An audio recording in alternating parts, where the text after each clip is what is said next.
ابن خلدون کا نظریہ خلافت۔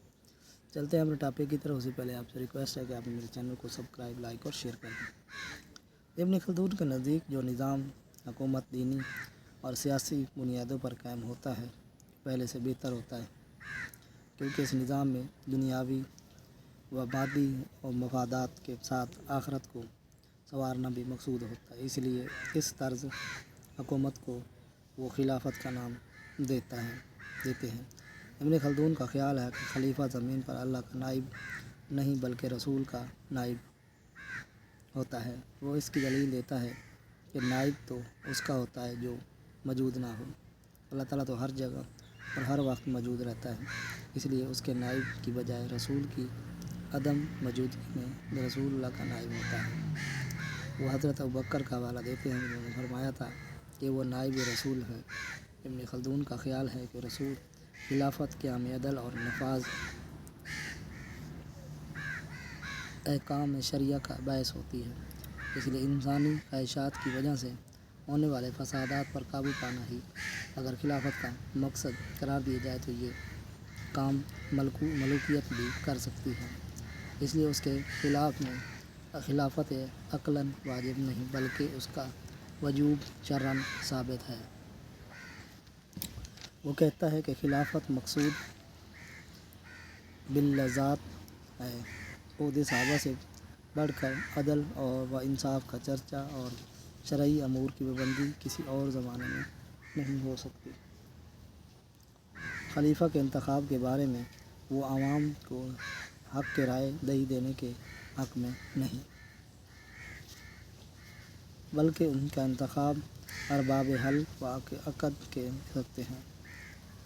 عوام کو خلیفہ کے انتخاب سے کوئی سروکار نہیں ہونا چاہیے، ان پر بس ان کے احکام کی پیروی فرض ہونی چاہیے۔ وہ خلیفہ کو اپنی زندگی میں اپنا ہی جانشین نامزد کرنے کا حق دیتا ہے۔ خلفائے راشدین کے حوالے سے اس کی دلیل دیتا ہے۔ ابن خلدون حالات کی نزاکت کے پیش نظر خلیفہ کا یہ حق تسلیم کرتا ہے۔ وہ اپنے بیٹے کو جانشین مقرر کر سکتا ہے۔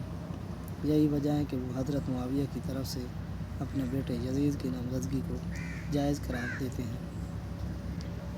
حاکم اور رعایا کے باہمی تعلقات۔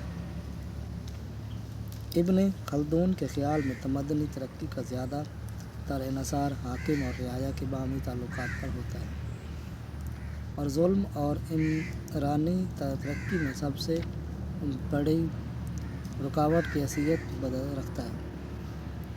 وہ بادشاہ فرض عائد کرتا ہے۔ وہ عوامی فلاح و مفاد کو ہمیشہ مدنظر رکھتے ہوئے ظلم و ستم کا خاتمہ کر کے عدل و انصاف قائم کرے، کیونکہ ظلم ہی سلطنت کی تباہی کا باعث بنتا ہے۔ حکومت رعایا کی ضروریات زندگی کے حصول میں معاون ہو، دفاع کا عمدہ انتظام کرے اور مساوی حیثیت میں سب کے لیے اپنے دروازے کھولے رکھے۔ ابن خلدون کے نزدیک ظلم کا دائرہ بہت وسیع ہے۔ کسی کا مال بلا معاوضہ ضبط کرنے کے ساتھ کسی شہری کو جبری طور پر ایسا کام کرنے پر مجبور کرنا جو خلاف شرع بھی ہو ظلم ہے۔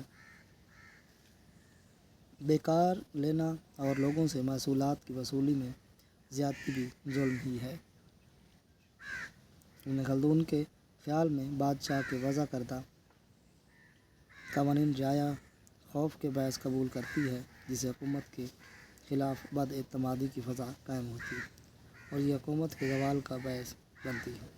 اس لیے حکومت کو وضع قانون میں بھی عوامی منشا اور لوگوں سے دینی فرائض کا لحاظ رکھنا چاہیے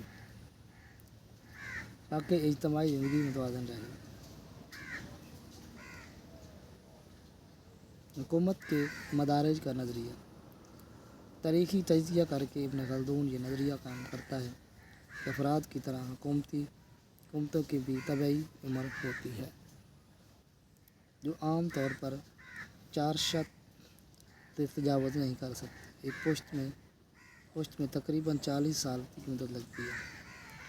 پہلی پشت میں حکومت پر بدو یا نہ خصوصیت کا غلبہ ہوتا ہے۔ آج تک کتنے نیکسٹ ویڈیو ملتے ہیں۔